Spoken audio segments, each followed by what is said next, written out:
Aleluia.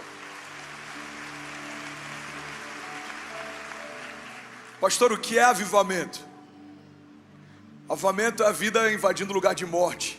Avivamento é uma vírgula onde a gente botou um ponto final. Avivamento é Lázaro vindo para fora mesmo depois de estar morto. Avivamento é Deus pegar Saulo no meio de um caminho e mudar a história dele, fazer com que o maior perseguidor da igreja se torne agora um homem com as maiores revelações do Novo Testamento a respeito do Evangelho da Graça. Avivamento é Deus pegar uma família que todo mundo dizia não tem mais como acontecer, e dos céus uma palavra ser liberada declarando: já aconteceu, será salvo tu e toda a tua casa. Avivamento é Deus mudando a história. Avivamento é Deus confundindo os que pensam que são. É Deus estabelecendo os que sabem que nada são, mas dependem do grande eu sou. Avivamento é Deus mudando o curso de rios. Avivamento é Deus pegando uma comunidade improvável e colocando em papel de governo. Avivamento é a vida de Deus invadindo lugares escuros e mudando histórias. Alguém crê nisso? Diga: eu creio que avivamento, diga, não vai acontecer, já está acontecendo. Irmãos, a gente vive debaixo de uma palavra no Brasil de avivamento. Tem muita gente esperando o dia em que ela vai se cumprir. Eu vim aqui só te lembrar, ela já se cumpriu. Já está acontecendo. Não é normal o que a gente está vivendo. Não é normal a quantidade de famílias que estão aqui. Você já viu quanta gente está lá fora no estacionamento? Você já viu quantas pessoas sonhando com igreja, com chamado, com ministério? Você já viu quantas pessoas rendidas? Alguns anos atrás não era comum a gente ver tantas pessoas vindo nos apelos, reconhecendo Jesus como Salvador. O mundo tem fome. O mundo tem sede. A verdade é que a igreja é o único organismo que carrega a mensagem capaz de mudar uma geração. A mensagem que você carrega, ela pode ressuscitar mortos. A mensagem que você carrega, ela pode curar enfermos. Mas tão poderoso quanto tudo isso é que a mensagem que você carrega, ela é capaz de ressuscitar sonhos. 5 anos pastoreando na América, sabe o que eu percebi? Que na terra dos sonhos, muita gente perdeu a capacidade de sonhar. Eu vi muita gente que foi para viver o sonho americano e perdeu o que tinha de mais precioso. Teve gente que perdeu a alegria, teve gente que perdeu a sua casa, a sua família. Irmão, você está perdendo a sua casa. Pastor, eu preciso dar conforto para eles, eu preciso dar uma nova história para eles. Não, irmão. Você precisa dar propósito para eles. O que mantém uma casa de pé é o propósito. Você foi chamado por Deus para viver o seu propósito. Você foi desenhado por Deus para viver o seu propósito. Você não está aqui por acaso. Você está comigo? Seu chamado antecede a tua existência. Antes de você ser formado, já havia um chamado sobre você. Quando o André nasceu, Deus não olhou e falou: deixa eu ver o que está faltando. Eu acho que está faltando um incendiário. Eu acho que está faltando um pregador. Eu acho que está faltando um líder de jovens. Não, você não é uma resposta de Deus para uma necessidade de hoje. Você é uma resposta de Deus para um clamor para sempre. O clamor da terra é: a terra aguarda ansiosamente a manifestação dos filhos de Deus. Você é resposta para esse clamor. O que vai mudar o Rio de Janeiro não é a política, e a gente sabe bem disso. O que vai mudar o Rio de Janeiro não são os governos, e a gente sabe bem disso. A única coisa capaz de mudar a história da nação é uma igreja gloriosa que sabe e que carrega. Uma igreja que sabe para que foi chamado. Uma igreja que não depende de circunstâncias. Uma igreja que não é refém de geografia, de economia.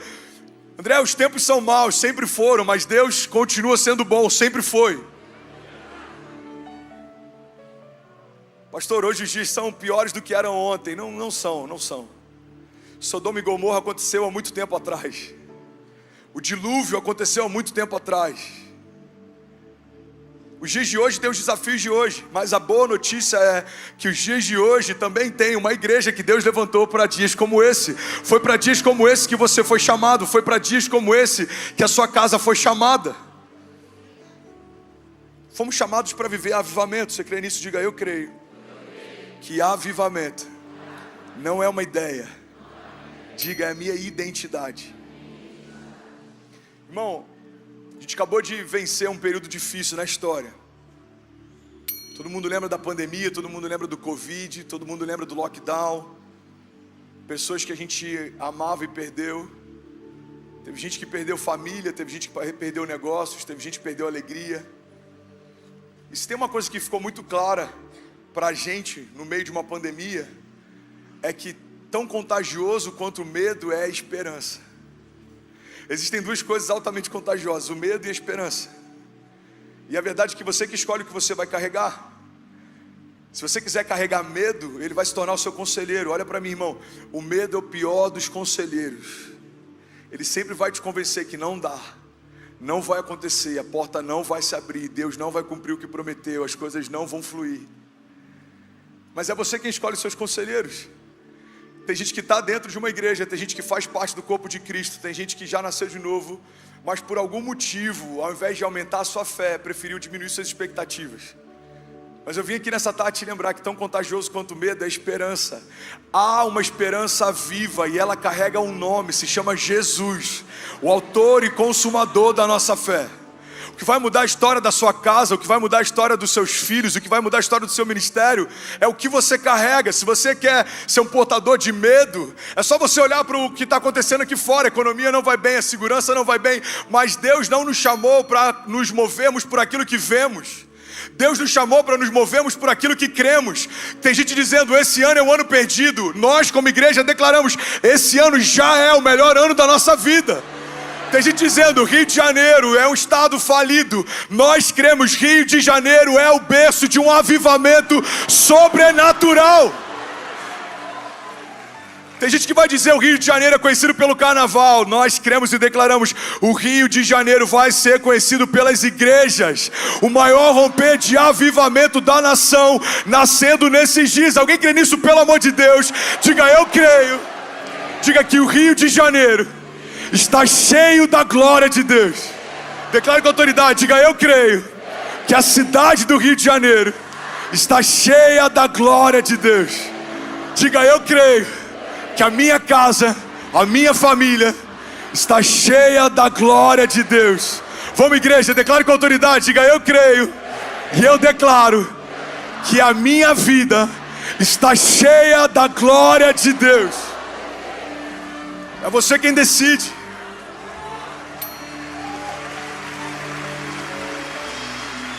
É que você que decide o que carrega. É você que decide para onde os seus olhos estão focados. Pedro olha para Jesus, caminha sobre as águas. Em algum momento Pedro olha para as ondas, ele começa a afundar. A nossa perspectiva, ela tá tão ligada a destino. Muitas vezes a gente quer ressignificar tantas coisas, mas a gente não ressignifica como a gente enxerga as coisas. Se você parar de olhar para os problemas e voltar o seu olhar para as promessas, eu te garanto, 2023 vai ser o ano do maior avivamento da sua história.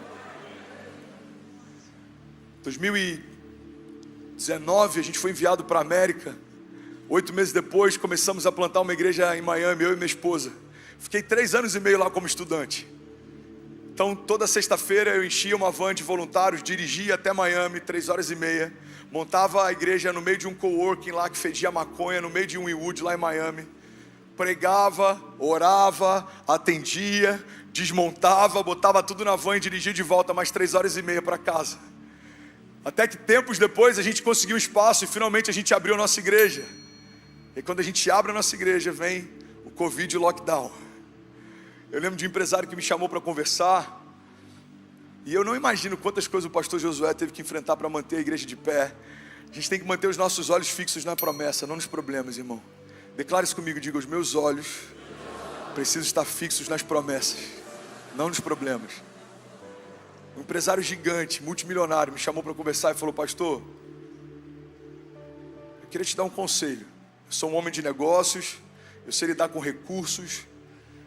Meu conselho é que a gente entregue a igreja, renegocie o contrato, e quando tudo isso passar, a gente aluga de novo. Já que vai ser online, você pode fazer de qualquer lugar. A gente aluga um lugar bem barato, a gente pega um lugar bem pequenininho, só para fazer os cultos, depois a gente volta. Eu falei, irmão, eu te agradeço pelo seu zelo, pelo seu conselho, mas assim como você é um homem de negócios, eu sou um homem de Deus. E eu tenho uma palavra de Deus. E essa casa é uma casa de Deus. E quem paga a conta é o próprio Deus. E se Ele não quiser pagar a conta, ninguém vai pagar. Agora, se Ele quiser manter essa casa de pé, ninguém vai fechar. E aí sabe o que a gente viveu?